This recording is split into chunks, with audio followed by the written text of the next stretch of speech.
Hello, everybody, and welcome back. It's me, Cyber Warrior, and we're in line for another amazing episode of Tech Tuesday. So, as you all know, I have been going over different hack-the-box machines, and I usually try to find something a little different. All right. Now, they're always retired. I will never give you any live machine. Because I want you to face those challenges yourself, and B, because then Hack the Box would get really mad at me and probably cancel my VIP and everything else that I'm doing. So, in order to avoid that, we always go over to retired machines. And even though they have started alternating their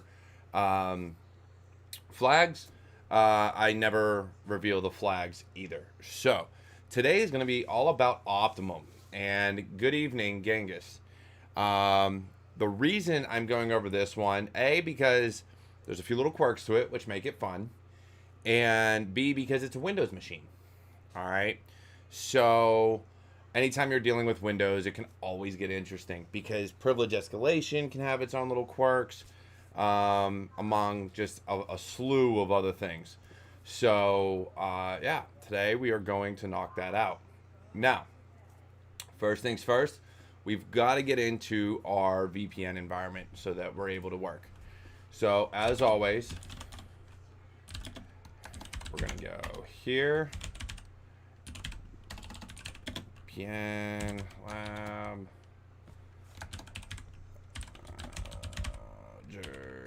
18.ovpn. Evening, dip214. And we're connected. So we're going to go File, New tab, bring this up a little bit.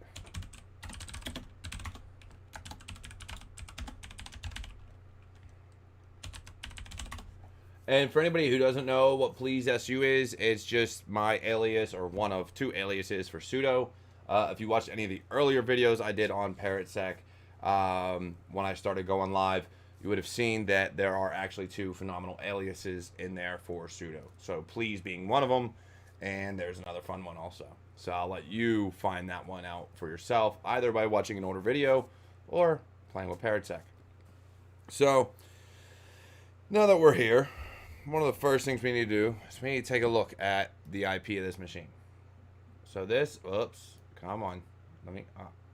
You're gonna play that game with me, all right? Even though I dragged it over, it wants to be stupid. So let's go here and here. There we go. Now we bring it to the front. So our IP for this machine is going to be 10.10.10.8. All right, and we see CVE. It got some. It has CVEs to deal with it. They're saying it's kind of real life enumeration and CTF like. Custom exploitation is low. So 10.10.10.8. That's what we're going to remember, and we're going to go from there. So we're going to come here, and we're going to do nmap-sc-sb. You know what? We're just going to do nmap-a. We're going to pull it all. Normally, I do these things quick, but I'm going to do an all. That way, we can just see everything and see what this has to offer. So nmap-a. We still want the output. So actually, let's make a directory real quick. Dip, I love the terminal on Parrot. I really do. Just their whole setup. There's other ones like it, a little bit similar, especially when you get into Z Shell, but I do like this one. Hey, Key Twice, how's it going?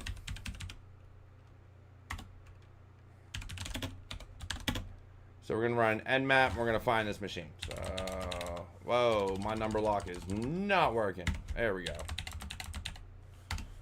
8. So we'll put that in there. Let's go back here. We want output all formats, and we're gonna say Optimum full TCP, and enter. So we're gonna let that run, and I'm not running it in verbose, but it doesn't like it. So ping. Can I do it? Nope. Who wants to guess what mistake I made? Anybody?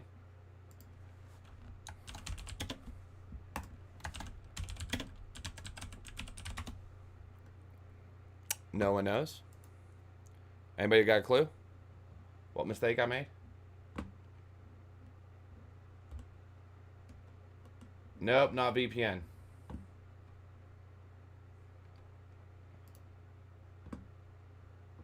It's probably gonna make me log back in. Hopefully not. Optimum's not started. System's down. So I can't find it. Nah, Open VPN was good. I already had my VPN up and running. I had never started the system. I went in, was looking at all the settings and everything, never started it. So when you have a dead system, you can't ping it, of course, and nothing's gonna work. It's all good though. So it's starting now. We'll be good. So let's go in here, pull it back up. That way, just in case I forget the IP, I have it. All right. Can I ping it now? No, it's still starting. Come on. There we go. All right. So let's clear this out. Try this again. Now it's working. But yeah, my VPN was already up. We have that here. So open VPN. It was already started there. So I knew that wasn't an issue because it had the sequence was connected. I had already killed a non mode, which starts on boot for me. So and it always starts wrong, so it never works and kills my internet. So I'd already killed that. So the only other issue could have been I didn't start the system, which I realized as soon as I seen that I couldn't ping it.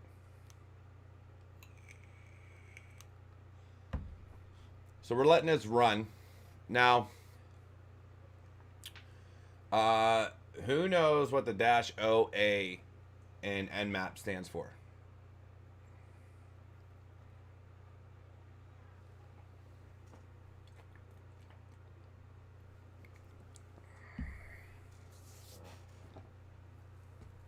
Correct, Fast Bite on Twitch. It stands for output all formats. So with Nmap, there's 3 formats that you can output. .nmap, .xml, and there's one more. Can't think of it off the top of my head. I always just use the .nmap format. I don't even use XML unless I am uploading it to something. But I always read it out as the standard Nmap format. Now, normally I do use -VV for very verbose, but I tend to keep forgetting to do it while I'm on these streams with you guys. But we're gonna let it go. So while that's running, let's see, what is something else that we'll do? So just for the sake of what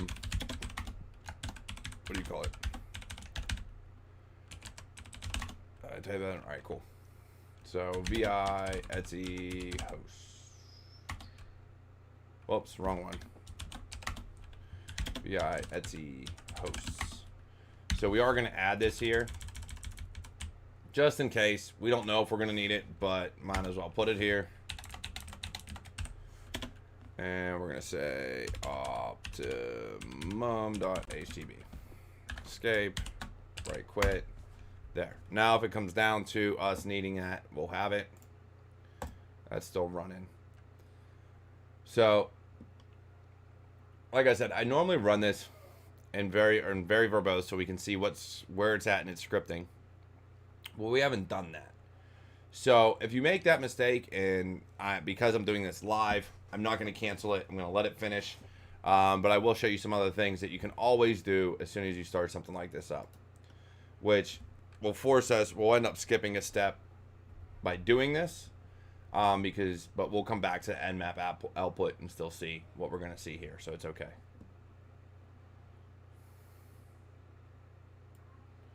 No, we're not going to restore a session.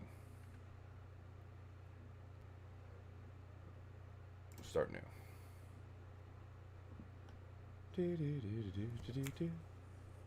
So how's everybody doing tonight? It's Tech Tuesday. Guys having a good time? Have a good day.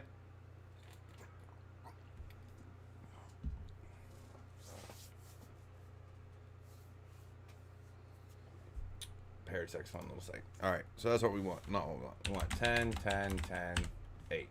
So we're just gonna go here. Now, again, normally you would wait for Nmap to finish, which it finally did, and I'm not seeing any open ports, which is odd. So let's not do that -A. Let's do -SC -SV VV. There we go. So I don't know why -A didn't give me what I wanted, but there's our open port. That's what we wanted anyways. So SC is a connect scan, full TCP connect. I believe full TCP. Again, I could be wrong. Always forget my options. But SV is your service version, very verbose, and like we said, output all formats. So when this is done, which it looks like it's going to be done really quick, LS, Nmap, Nmap, and XML. So those are your 3 formats that you have for your output. But the other thing we got here, so we have port 80 is open, and it's HTTP file server, which we could Google right now or DuckDuckGo it or whatever, and find out for any vulnerabilities, because as we can see, this is going to be the only thing we're exploiting unless we scan all ports and find something different.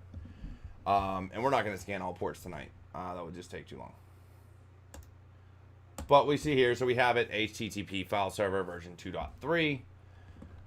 We could attempt to log in and brute force it. So that's one option. So if we go to log in and we say admin, no go.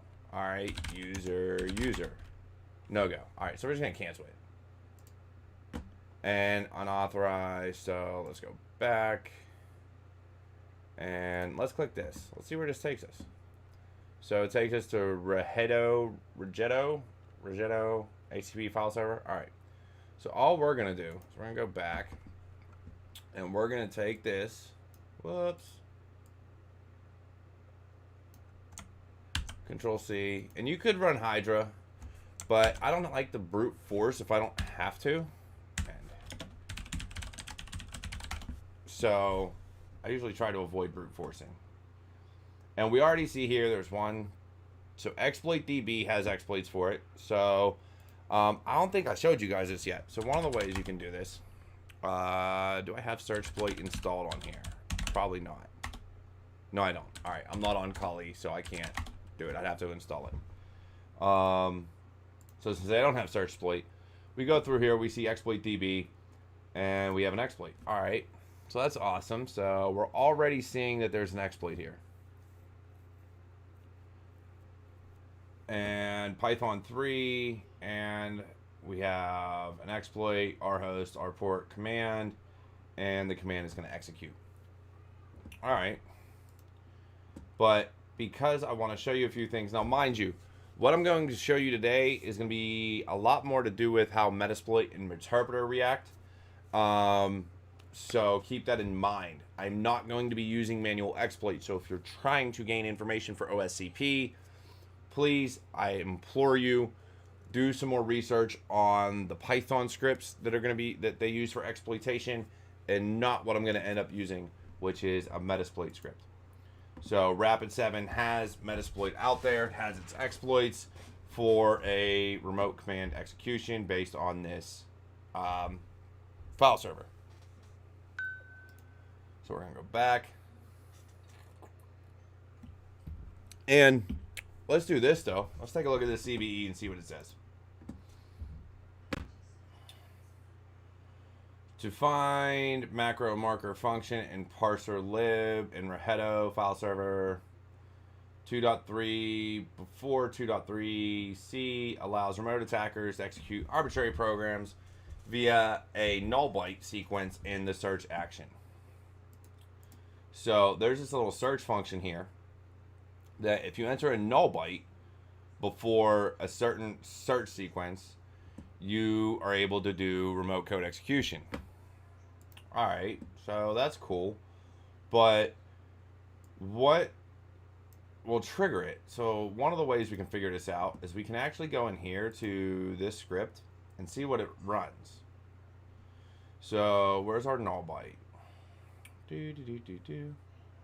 URL is right here. So here's your search.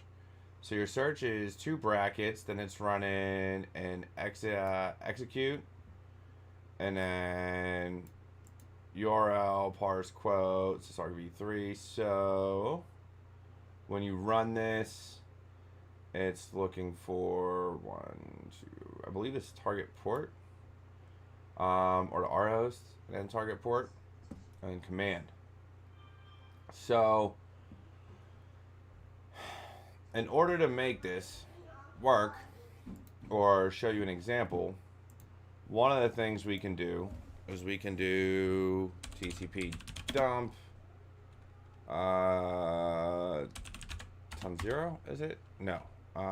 TCP dump -I ton 0. All right, cool. So it's listening. So it's listening over our hack the box tunnel. So one of the other ways we do this is we go here and we want to see what these commands are. So how will we do rehedo HTTP file server? So if we wanted to play around and try to exploit this without anything else and kind of see how these work, we could do rej etto commands. There it is. For scripting commands. See what it gives us.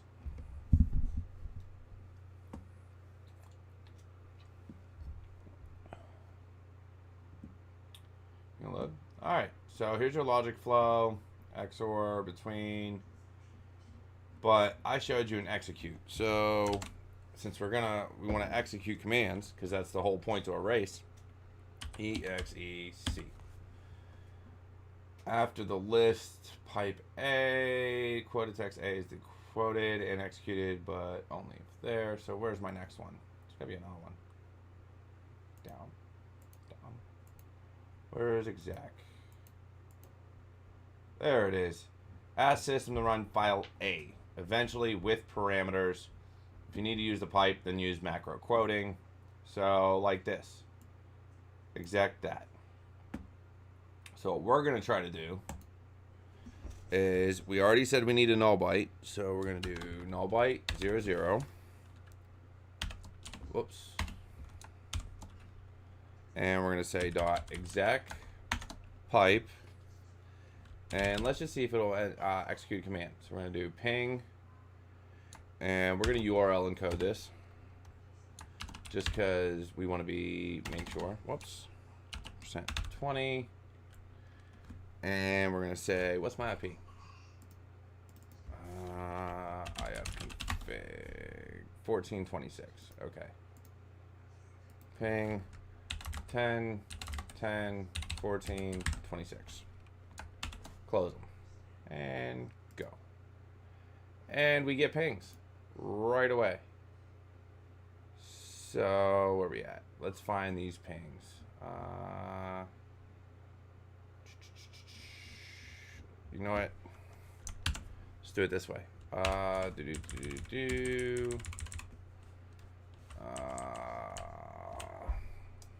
know what? Instead of using help, we're just going to look this up. TCP dump for Icmp.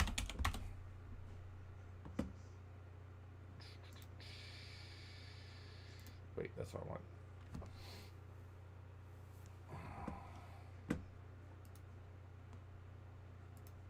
No, come here. No. No. Come on. I just want Icmp. And I can't remember off the top of my head how to isolate Icmp traffic.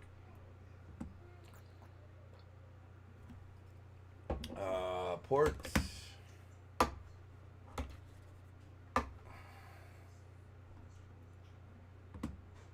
HTTPS-I, that's the host. No. No. I don't want hacks. There we go. Icmp.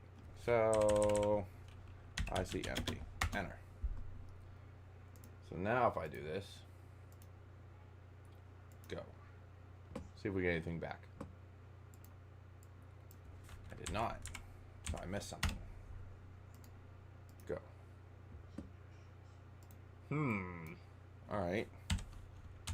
Let's take that out and just run that. Go.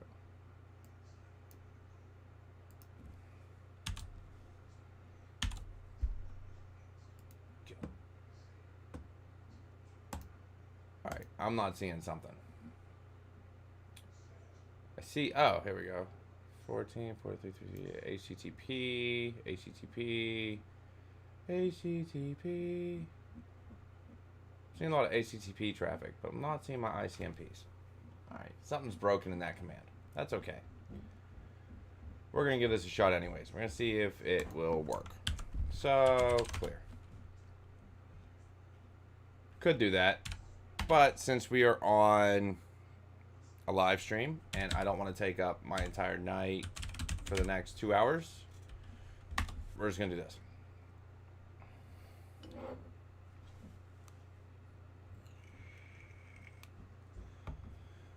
And while that's starting, let's go back here. Let's see if we know what the operating system is. Windows. Well, we already knew Windows. But that's all the information we're getting out of it.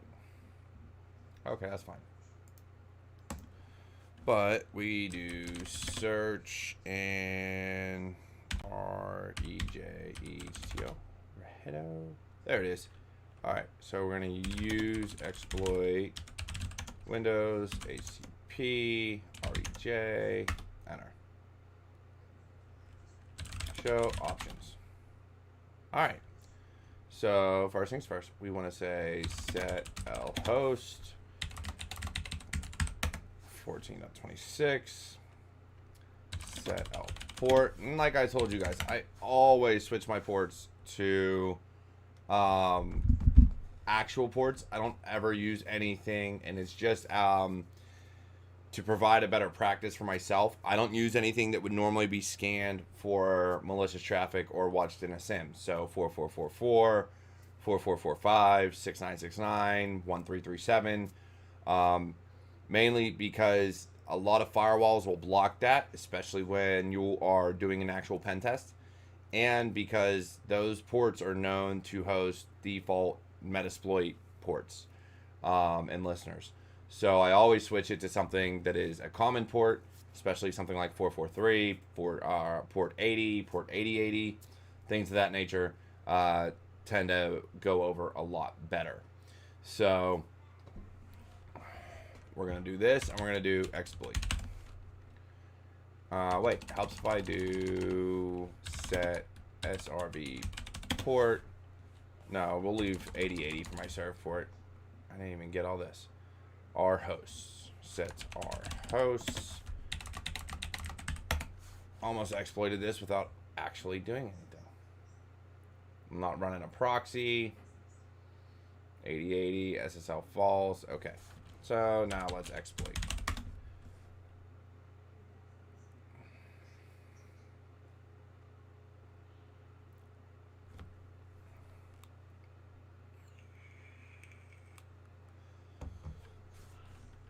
Who am I? Oops. Shell. Who am I? And I have user. So that exploit alone gave us user. Now, and here's some of the things I'm going to show you. With that, though, there's a lot of different ways you can go about figuring it out. So sysinfo. Or no, actually, let's exit that. Sysinfo. There it is. So here's the screen. I want you to tell me what may be wrong with this information. All right. Not necessarily wrong, but what may cause issues going forward. And while you do that, I'm going to grab a drink because I'm thirsty.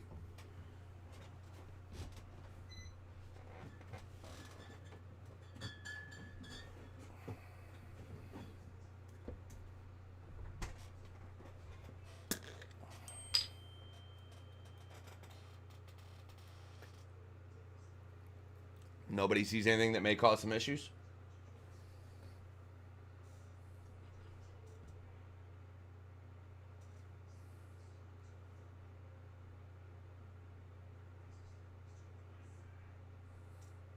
Aha, there it is, Genghis. All right, so for those in YouTube that didn't get to see it, on Twitch, Genghis shared it.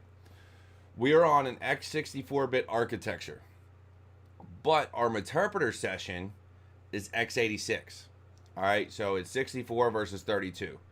Now, I have run into issues in the past where you can't even get a interpreter session when the architectures are mismatched. All right. It's hit or miss, but sometimes you'll do this and you'll be on a 64-bit OS, but you run a 32-bit interpreter and all of a sudden it works. But then other times it doesn't. But going forward,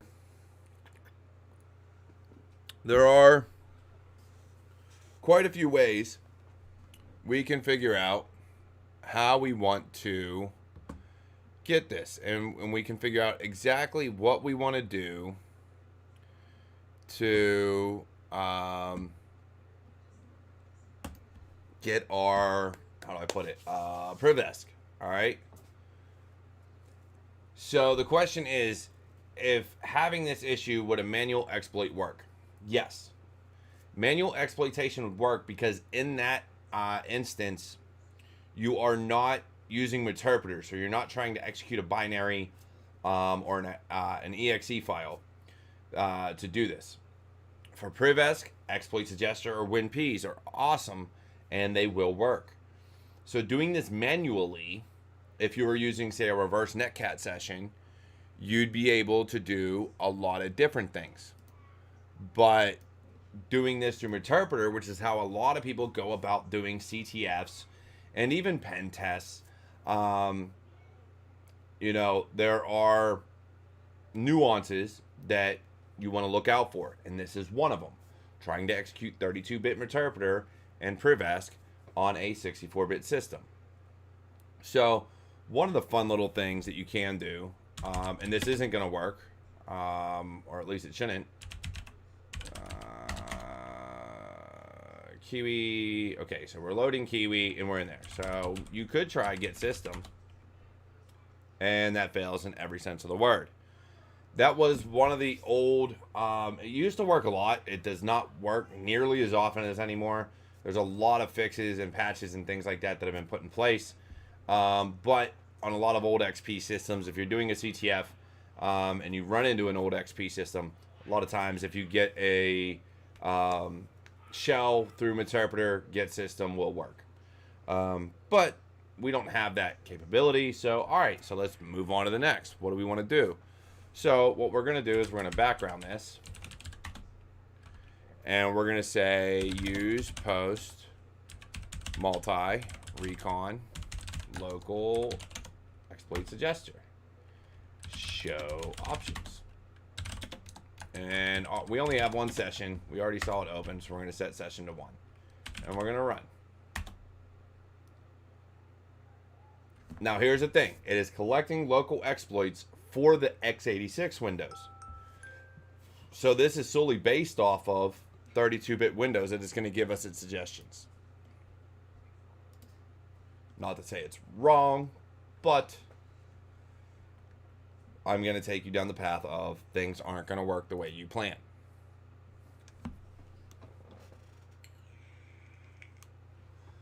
But yeah, fast bite. WinPs is awesome. Exploit Suggester is awesome. They would all work. Manual exploitation, if you do it that way, and if you didn't get the chance, I would recommend reaching out to Meryl. She was on Security Happy Hour this past Friday.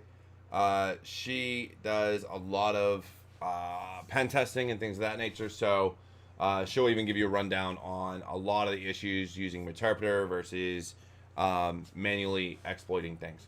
So we see here we have 2 exploits that we could try. All right, we could try bypass UAC event viewer, or we could try this MS16032 secondary logon. So this is the first one. The first one we're going to try.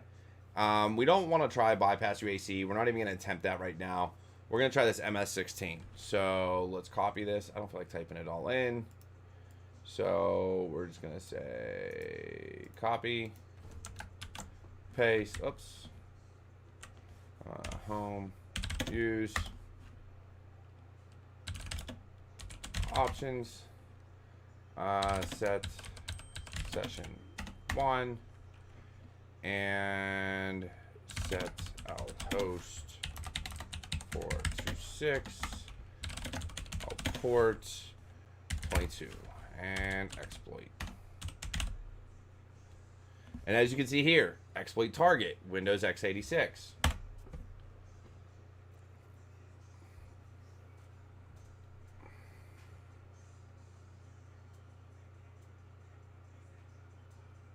So it's trying. We'll see if it gives us a show. Says we do. If this worked, I'll be shocked because it hasn't worked in anything else. Normally I have to do 64 to 64. So if this works, yeah. So let's do Control Z, sessions dash I3. Oops. It says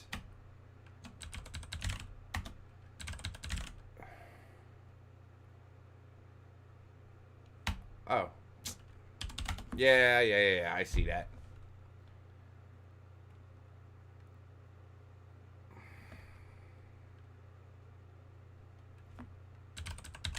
All right, cool. No session was created. All right. So it says it worked, but it didn't. Could be because I stopped it.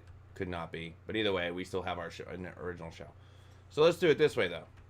So let's do... see if this works any better for us.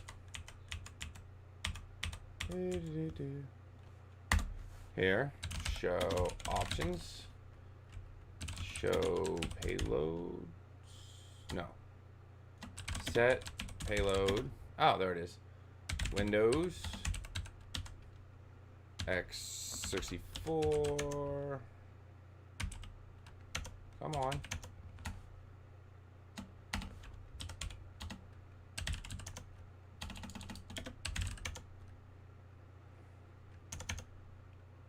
No.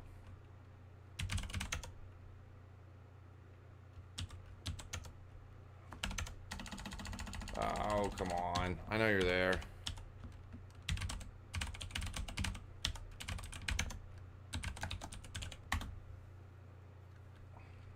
Show options. All right, cool. So x64, everything else the same. Set L ports. We're going to change this up to port 80, and we're going to exploit.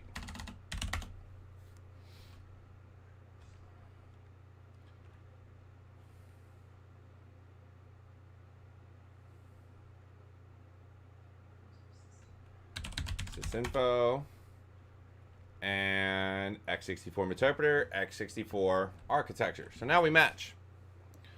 So background this. And come on, where you at? There it is. We're gonna use the same privesc. Show options, set L port, and we're gonna switch this up to 8080. Set session 2, exploit. Ah, crap. Exploit target probably isn't going to work, but we're going to try it. There we go. Sysinfo. Shell. My. Boop, boop, boop, boop, boop, boop, boop, boop, boop, boop. Not only are we shelled, we are system. So I went through that a little quicker than I intended. So I'm not opposed to going over other questions or problems or curiosities.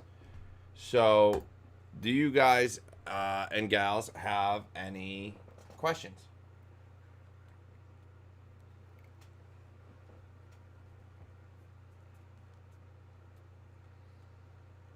And yes, I'm still running a 32-bit interpreter here. It didn't switch, which is comical.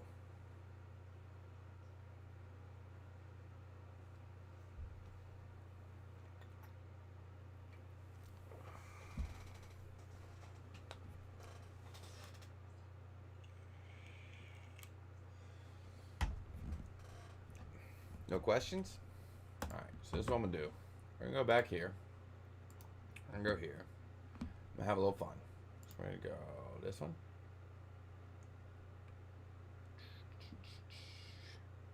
Explain the sessions. In what way, Genghis? Like what they are?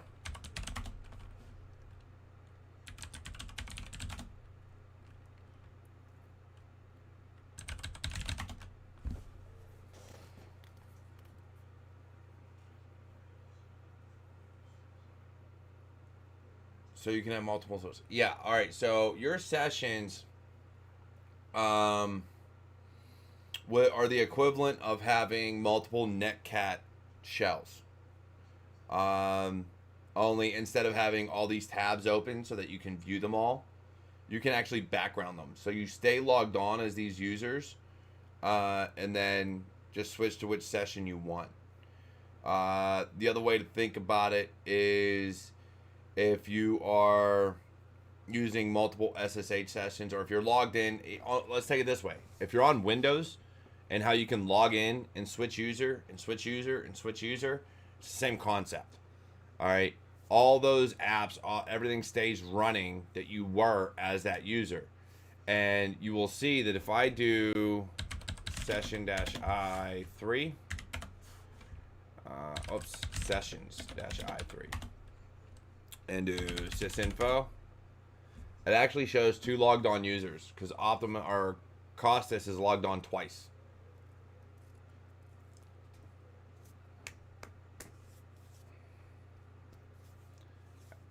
Any other questions?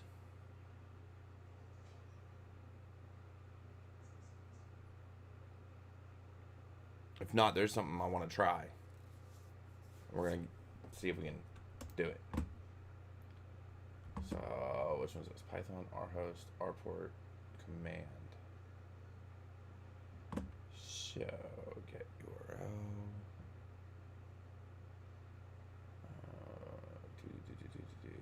Execute, URL parses are 3. So here's our argument.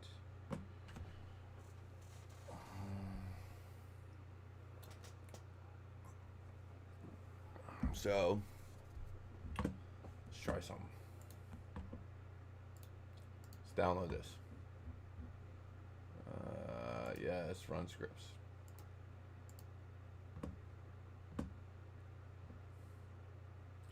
And download this exploit. Save. Okay. And we're going to say session. We're going to exit out of that.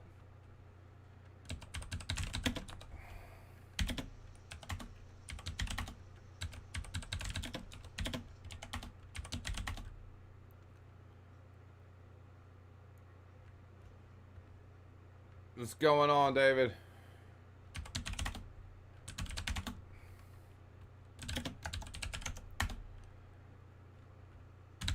Did you have did you use Meterpreter when you did it for the Cyber Mentor, David?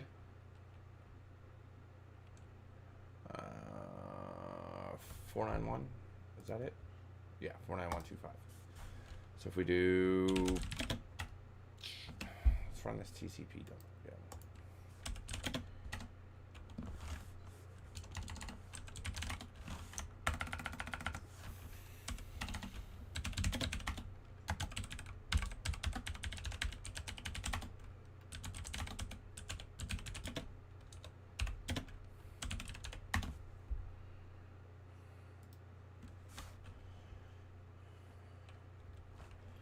So if we do Python 3 125.py rhost 8 our port 80 ping 14.6. Make sure it ties that all in. Will that work?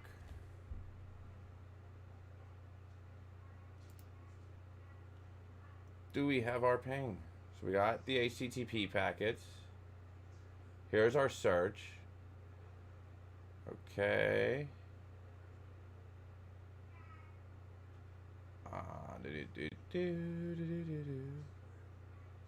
Where's our ping? HTTP, HTTP. Is it me or am I not seeing the Icmp? I'm not seeing the ping back to us. Here, there. Back in like July last year. Remember, hold on for a minute. Yeah, this machine, it can be tricky if you don't pay attention to your architectures. So we can see here exactly what it did. So the other way I could do this, instead of TCP dump, and we do Python 3-m http.server port 8080. All right, let's see if I can figure this out.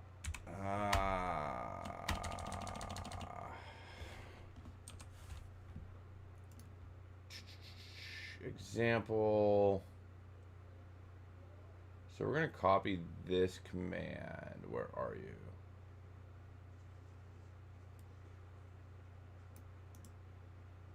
Copy.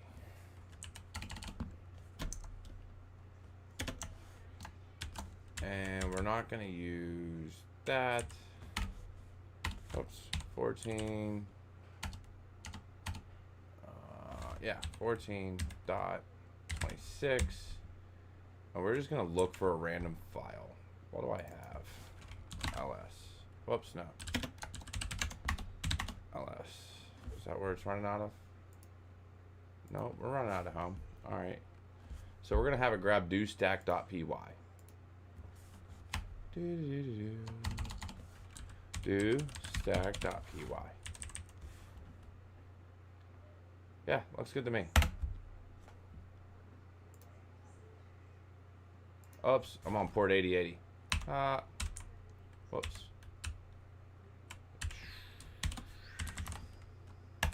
There we go. And we see the download. So now we know we could do it manually. So if I put a netcat there, if I did a reverse shell, and you can do PowerShell reverse one-liners, you can use Nashang. There's a lot of different ways you could do this manually. But this was just to show that this is the command, and it shows it right here. Execute Windows, and what you do is you could take this. We're just going to take that. We're going to do copy. And we're going to say URL decode. I could pull up Burp Suite, but we're just going to do URL decode here. Control V, decode, and you can see exactly what it did. So when it ran this execute command, so when it executed this, it ran PowerShell version, PowerShell.exe, invoke IEX. I can't remember what IEX is, but basically pulled up web client, download string, and it downloaded this dostack.py from my system.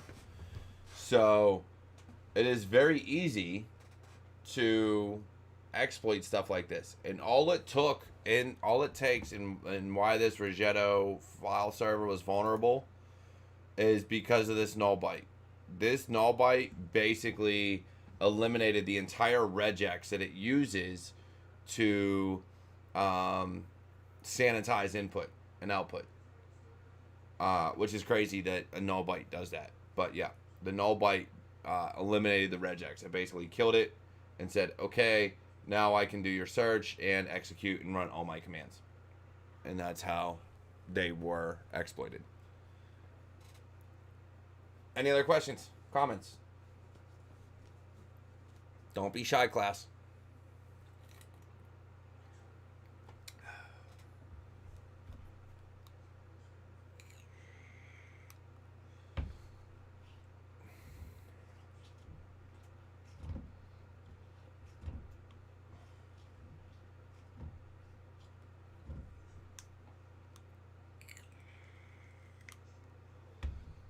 Nothing?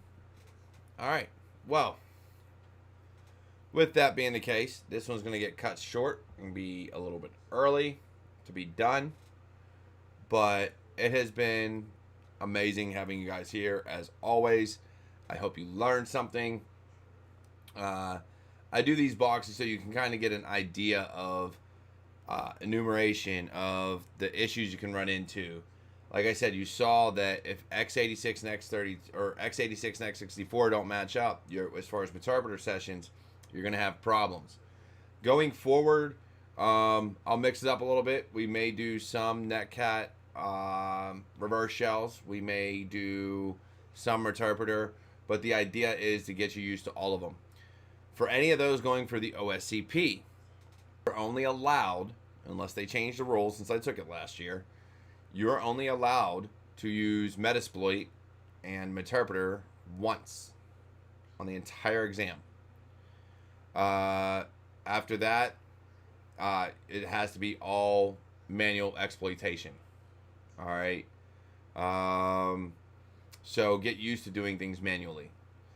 It allows you a little bit more freedom too. You get used to exploring the scripts and the codes and the exploits and things of that nature. So that maybe in the future you can write your own. Signatures are always coming out that find things. So if you can change signatures enough by writing your own script that does the same thing but maybe in a different way, then do it. All right.